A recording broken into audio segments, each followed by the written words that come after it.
आप सभी को मौनी अमावस्या की हार्दिक शुभकामनाएं। आज 29 जनवरी बुधवार का दिन है। आज ही के दिन माघ मास की अमावस्या मनाई जाएगी और माघ अमावस्या को हम मौनी अमावस्या कहते हैं। यदि संभव हो तो इस दिन दिन भर मौन रहा जाता है। यदि संभव नहीं हो तो स्नान करने से पहले अवश्य ही मौन रहना चाहिए। मौनी अमावस्या का व्रत धारण करने और भगवान श्री हरि विष्णु और शिव शिवा की पूजा करने से मनुष्य को सौभाग्य, संतति और संपत्ति प्राप्त होती है। इस दिन अपने पितरों को प्रसन्न करने और उनसे आशीर्वाद लेने के लिए हम अपने पितरों के निमित्त तर्पण करते हैं और उनकी पूजा अर्चना करते हैं।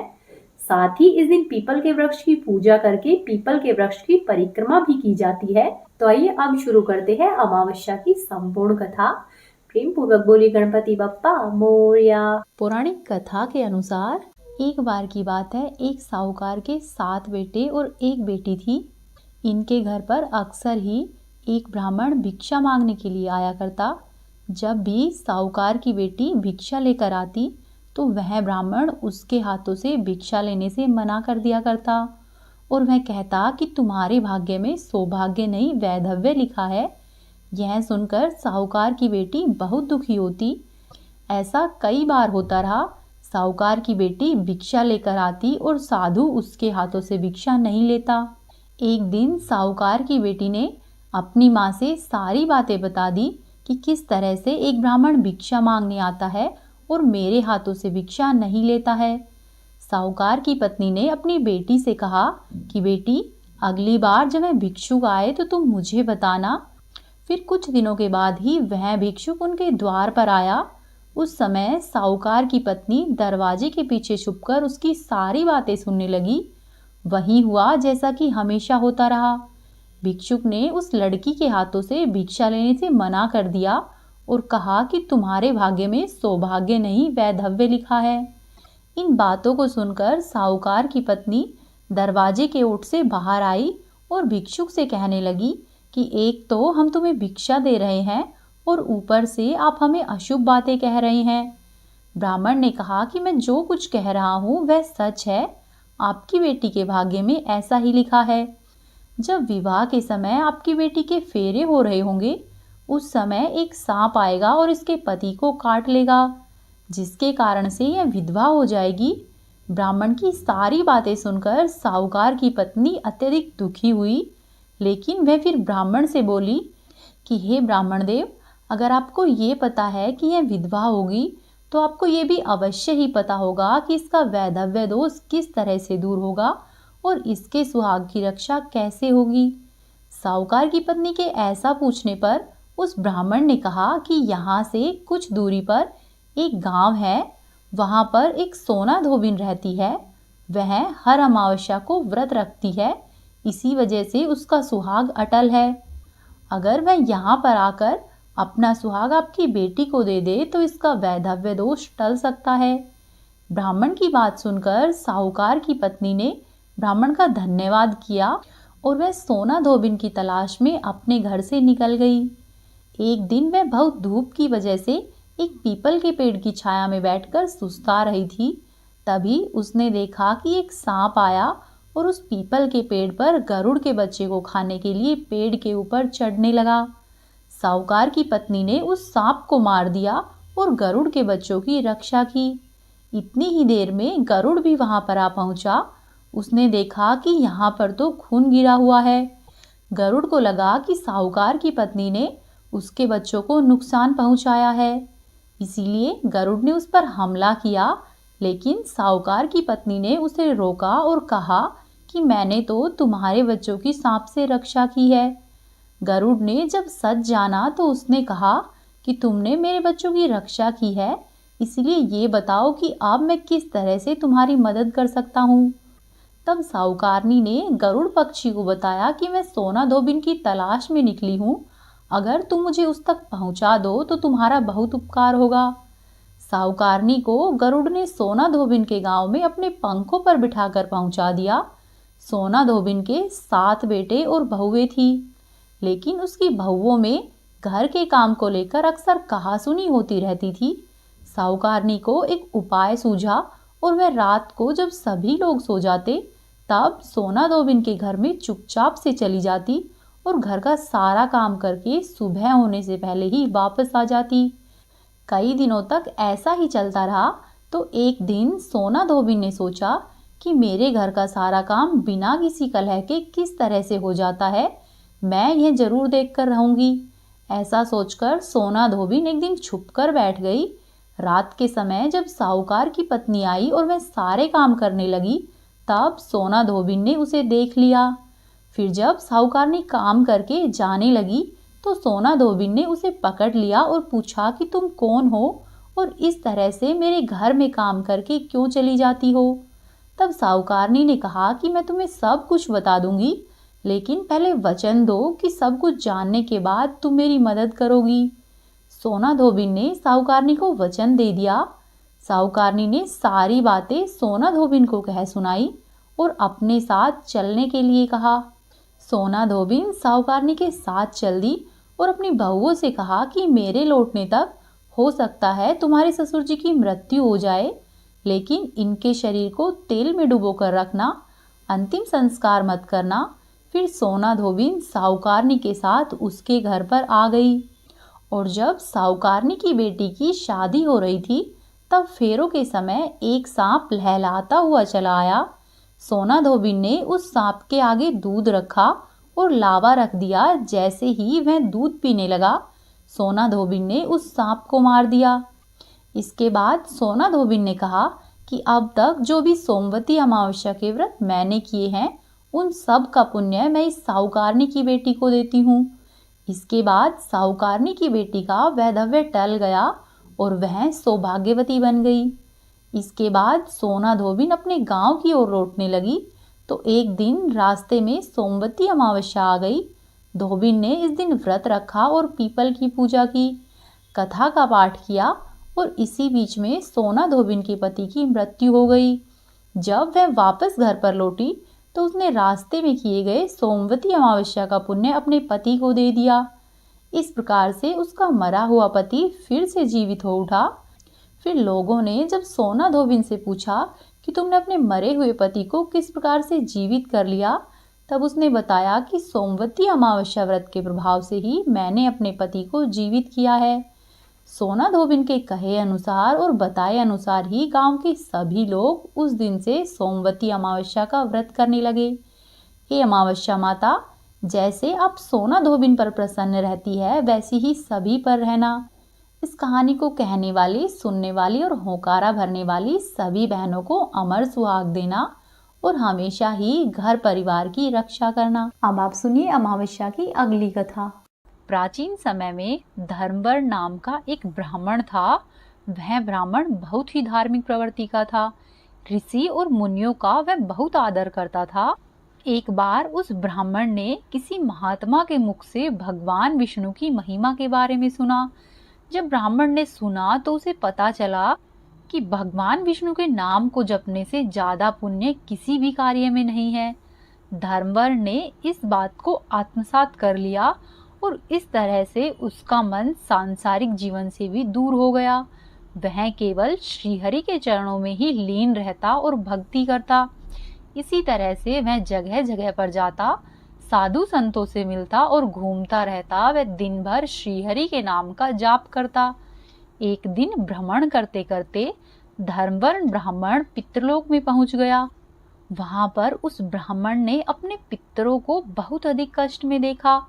उन्हें कष्ट में देखकर उसका कारण पूछा तो पितरों ने उस ब्राह्मण को बताया कि हमारी हालत के जिम्मेदार तुम हो। तुम्हारे संन्यास लेने के कारण ही अब कोई भी हमारे पिंडदान करने वाला शेष नहीं है। धर्मवर्ण को इस बात के लिए बहुत अधिक दुख हुआ। तब उसके पितरों ने कहा कि तुम ऐसा करो, वापस जाकर गृहस्थ जीवन की शुरुआत करो, संतान उत्पन्न करो और वैशाख अमावस्या के दिन विधि विधान से पिंडदान करना। यदि तुम ऐसा करोगे तभी हमें सभी प्रकार के कष्टों से छुटकारा मिलेगा। पंडित धर्मवर्ण ने अपने पितरों को वचन दिया और वहां से वह वापस आ गया। इसके बाद धर्मवर्ण ने अपना सन्यासी जीवन छोड़ा और एक बार सांसारिक जीवन को फिर से अपना लिया। और जब फिर वैशाख अमावस्या आई तो उसने पूरे विधि विधान से अपने पितरों का पिंडदान किया। वह उनको मुक्ति दिलाई। इस प्रकार से धर्मवर ने वैशाख अमावस्या के दिन अपने पितरों को मुक्ति दिलाई। एक बार प्रेम पूर्वक बोलिए श्री हरि विष्णु भगवान की जय। ओम नमः शिवाय। हर हर महादेव। आइए अब आप सुनिए अमावस्या की दूसरी कथा। एक बार की बात है, एक गांव में एक सास और बहू रहती थी। सास का बेटा विदेश में कमाने के लिए गया हुआ था। सास और उसकी बहू बहुत अच्छे से रहते थे। दोनों ही एक दूसरे की देखभाल किया करते। एक दिन बहू ने खाना नहीं खाया तो उसकी सास ने पूछा कि बहू, आज तुमने खाना क्यों नहीं खाया है? तब बहू ने कहा कि सासू माँ, आज मेरा अमावस्या का व्रत है, इसीलिए मैंने खाना नहीं खाया है। तब उसकी सासू माँ ने बोला कि बहू, ये व्रत क्या होता है और इसको करने से क्या फल मिलता है, मुझे भी यह सब समझाओ। तब बहू ने कहा कि माँ जी, अमावस्या का व्रत करने से बहुत पुण्य मिलता है। घर में अन्न और धन बना रहता है, सुख और शांति रहती है तथा अटल सुहाग मिलता है, पुत्र की प्राप्ति होती है। माँ जी, इस व्रत में प्रत्येक वर्ष अलग अलग खाना खाया जाता है और विष्णु भगवान के मंदिर में चढ़ावा चढ़ाया जाता है या फिर किसी ब्राह्मण को दान में दिया जाता है। इस व्रत में पहले साल शक्कर, घी और चावल से बना हुआ खाना खाया जाता है और पहले साल व्रत पूर्ण होने के बाद 1.25 किलो चावल और 1 कटोरी घी तथा 1 कटोरी शक्कर का दान किसी ब्राह्मण को दिया जाता है। और माँ जी, दूसरे साल में जो घी और शक्कर से बना हुआ खाना खाया जाता है, जब दूसरे साल व्रत पूर्ण हो जाए तो 1.25 किलो जौ, 1 कटोरी घी तथा 1 कटोरी शक्कर किसी मंदिर में चढ़ाए या फिर किसी ब्राह्मण को दान में दे। वहीं तीसरे साल में गुड़, तिल और घी से बने हुए व्यंजन खाने चाहिए। और जब तीसरे साल व्रत पूर्ण हो जाए तो आधा किलो तिल, गुड़ तथा 1 कटोरी घी किसी मंदिर में चढ़ाया जाता है या फिर ब्राह्मण को दान में दिया जाता है। माँ जी, इसी तरह से 3 वर्ष तक इस अमावस्या के व्रत को किया जाता है। फिर बहू ने कहा कि इस व्रत का अगर संकल्प ले तो इसे पूरा करना जरूरी होता है। अगर पूरा नहीं हो सकता तो घर में अशांति आती है और बने हुए कार्य बिगड़ने लगते हैं। तब सासू माँ ने कहा कि बहू, मेरी तो उम्र हो गई है, लेकिन तुम यह व्रत करो। और बहू यह व्रत आरंभ करती है। लेकिन एक दिन बहू ने किसी और के कहने पर गेहूं की बनी हुई रोटियां खा ली। अमावस्या माता इस बात पर नाराज हो गई। जो सास और बहू बहुत ही प्यार से रहती थी, उन दोनों में झगड़े होने लगे। गांव के भी सभी लोग हैरान हो गए कि यह सब क्या हो रहा है। सास अपनी बहू से कहने लगी कि तुम जब से हमारे घर में आई हो तब से हमारे घर की लक्ष्मी चली गई है, तुम हमारे घर के लिए शुभ नहीं हो। तब बहू ने कहा कि माँ जी, आपके घर की लक्ष्मी चली गई है तो मुझे बताओ, मैं लक्ष्मी को वापस लेकर आऊंगी। तब सासू माँ ने कहा कि लक्ष्मी तुमको समुद्र के बीच में भगवान विष्णु के पैर दबाते हुए मिलेगी। तब बहू ने इतना सुना और बहू यह कहकर चली कि माँ जी, अब जब तक मैं लक्ष्मी को लेकर नहीं आऊंगी तब तक मैं इस घर में पैर नहीं रखूंगी। इतना कहकर बहू लक्ष्मी जी की खोज में निकल जाती है। जब बहू लक्ष्मी की खोज में निकलती है तब वह रास्ते में चलती हुई जाती है तो रास्ते में सबसे पहले उसे एक गाय माता मिलती है। गाय माता बहू से पूछती है कि तुम कहाँ पर जा रही हो। तब बहू ने कहा कि हे गाय माता, मेरी सासू माँ मुझसे कहती है कि मेरे आने से उनके घर में अन्न और धन की कमी हो गई है और उनके घर की लक्ष्मी मेरे आते ही चली गई है। तो हे गाय माता, मैं घर की लक्ष्मी को वापस लाने जा रही हूँ। तब गाय माता ने कहा कि हे बेटी, अगर तुम जा रही हो तो भगवान से मेरे बारे में भी पूछ लेना। तब बहू बोलती है कि ठीक है गाय माता, बताओ मैं आपके बारे में भगवान से क्या पूछूं। तब गाय माता बोलती है कि मेरा जब भी बछड़ा होता है वह मर जाता है, वह जिंदा नहीं रहता। तुम भगवान से पूछ लेना कि मेरे साथ ऐसा क्यों हो रहा है, मैंने ऐसे कौन से कर्म किए हैं। तब बहू बोली कि ठीक है गाय माता, मैं आपके बारे में भगवान से जरूर पूछूंगी। यह कहकर बहू वहां से आगे बढ़ जाती है। जब बहू आगे जाती है तो उसे रास्ते में एक घोड़ी मिलती है जिसके गले में घंटी बंधी हुई होती है। घोड़ी ने कहा कि बेटी, तुम मेरे दुख का निवारण भी भगवान से पूछ लेना। तब बहू ने कहा कि जरूर पूछ लूंगी। ऐसा कहकर बहू आगे बढ़ती है और आगे जाते ही बहू को एक अंधा और बहरा बुजुर्ग मिलता है।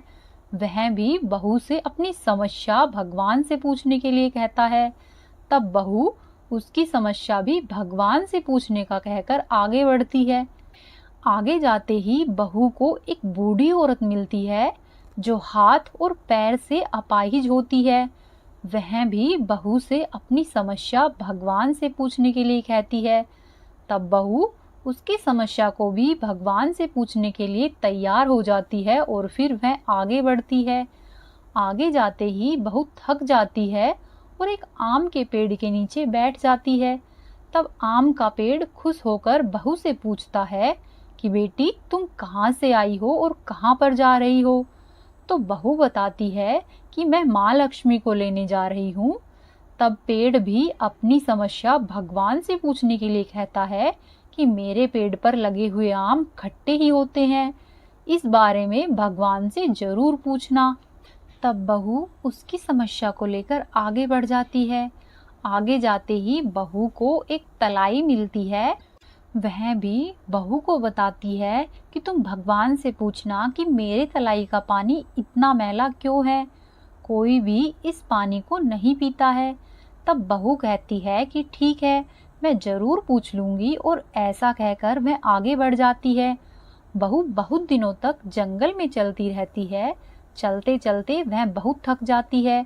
उसे भूख भी लग रही होती है, लेकिन खाने के लिए कुछ नहीं मिलता, जिसके कारण वह थक जाती है और जंगल में बेहोश हो जाती है। उसी समय भगवान विष्णु और माता लक्ष्मी वहां पर विचरण करते हुए आते हैं। तब माता लक्ष्मी विष्णु जी से कहती है कि हे नाथ, यह आपकी बहुत बड़ी भक्त है, आप इसके दुखों का निवारण करो। तब भगवान विष्णु कहते हैं कि इस संसार में बहुत से जीव दुखी हैं। सभी जीव अपने अपने कर्मों का फल भोग रहे हैं, मैं किस किस के दुखों का निवारण करूं? तब माता लक्ष्मी भगवान विष्णु जी से विनती करती है और कहती है कि वह भूखी प्यासी है, अगर यहाँ पर इसे ऐसे ही छोड़ दिया तो जंगली जानवर इसे अपना शिकार बना देंगे। माता लक्ष्मी की यह बात सुनकर भगवान विष्णु एक साधु का वेश धारण करते हैं और बहू के पास जाते हैं और उसे होश में लाते हैं। बहू के होश में आते ही साधु वेशधारी भगवान जी उससे पूछते हैं कि तुम यहाँ पर क्यों आई हो और कहाँ पर जा रही हो? तब बहू उन्हें पूरी बात बताती है। उसकी बात सुनकर भगवान विष्णु और माता लक्ष्मी उसे साक्षात दर्शन देते हैं। उनके साथ अमावस्या माता भी प्रकट होती है। तब बहू उनके चरणों में गिरकर वंदना करती है। अमावस्या माता बहू को कहती है कि बेटी, तूने मेरे व्रत को खंडित किया है, इसी की तुमको सजा मिली है, लेकिन अब मैं तुम्हें माफ करती हूँ। तुम घर पर जाओ, तुम्हारा घर अन्न और धन से सदा ही संपन्न रहेगा। तुम्हारा घर भी सुंदर महल में बदल जाएगा और तुम्हारी सभी मनोकामना पूर्ण होगी। यह सब होने के पश्चात बहू रास्ते में जो जो भी मिला था उन सभी के दुखों का निवारण करने के लिए भगवान से विनती करती है। तब भगवान विष्णु बोलते हैं कि गाय ने कभी भी अपना दूध किसी को भी नहीं पिलाया, इस वजह से उसके बछड़े जिंदा नहीं रहते हैं। तुम उसका दूध पी लेना, उसके बाद से उसके बछड़े जिंदा रहने लगेंगे। और वह घोड़ी पिछले जन्म में आटा पीसने वाली महिला थी, वह किसी को भी आटा नहीं पीसने देती थी, इसीलिए ही उसके गले में चक्की के पाट बंधे हुए हैं। तुम उसके पाट खोल देना, जिससे कि वह बिल्कुल ठीक हो जाएगी। और वह बुजुर्ग कभी भी भगवान के मंदिर में नहीं गया था और ना ही उसने कभी भी भगवान के भजन सुने थे। तुम ऐसा करना, तुम उसको मंदिर लेकर जाना और दर्शन करवा देना, फिर वह पूर्णतः ठीक हो जाएगा। और वो जो बुजुर्ग महिला थी उसने कभी भी अपनी जवानी में दान पुण्य नहीं किया, इसीलिए ही उसको आज ये सजा मिली है। तुम ऐसा करना, उससे दान करवा देना तो उसकी विकलांगता दूर हो जाएगी। और उस आम के पेड़ ने कभी भी किसी भी बच्चे को आम नहीं खाने दिए, इसीलिए ही उसके सभी आम खट्टे होते हैं। तुम ऐसा करना, उस पेड़ का आम खा लेना, फिर उस पेड़ पर मीठे आम आएंगे। और जो तलाई है, तलाई का पानी पिछले जन्म में देवरानी और जेठानी थी, वह हमेशा ही झगड़ती रहती थी, इसीलिए ही उसका पानी मैला है। तुम ऐसा करना कि उस पानी को पी लेना, फिर वह तलाई शुद्ध हो जाएगी। ऐसा सुनकर बहू ने भगवान विष्णु, माता लक्ष्मी और अमावस्या माता को नमन किया और अपने घर पर जाने के लिए निकल ली। जब वह वापस आ रही थी तो रास्ते में उसे जो जो भी मिला, उसने उन सब की समस्या भगवान के कहे अनुसार दूर कर दी। सभी उसे खूब आशीर्वाद देते हैं। उसके बाद जब वह घर पहुंची तो उसका घर एक सुंदर से महल में बदल गया था तथा घर में अन्न और धन के भंडारे भरे पड़े थे। तब बहू सास से कहती है कि सासू माँ, आपने सच ही कहा था कि आपके लिए मैं शुभ नहीं हूँ। मेरे जाने से ही आपके घर में लक्ष्मी आई है। अब मैं यहाँ से मरने जा रही हूँ और आप यहीं पर रहे। तब सासू माँ ने कहा कि बेटी, यह सब तो तुम्हारे अमावस्या का व्रत करने का फल है। तुम यहाँ पर ही रहोगी, तुम कहीं भी नहीं जाओगी। ऐसा कहकर सास ने बहू को घर के अंदर बुलाया। फिर सास और बहू खुशी खुशी रहने लगे। फिर कुछ दिनों बाद ही उसका बेटा भी विदेश से वापस लौट आया और घर में यह सब देखकर बहुत ही खुश हुआ। तब उसकी माँ ने अमावस्या का व्रत करने की सारी बातें कह सुनाई। उसके बाद से वो लोग खुशी खुशी रहने लगे। हे अमावस्या माता, जैसा आपने बहू और सास को दिया है वैसा ही सबको देना। सबके घर में अन्न और धन के भंडारे भरे रखना।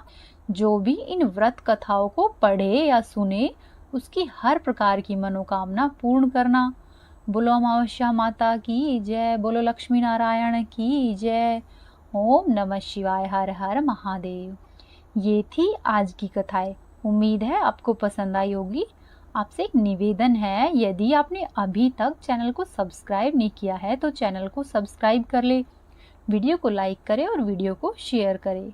आपका दिन शुभ और मंगलमय हो। राधे राधे।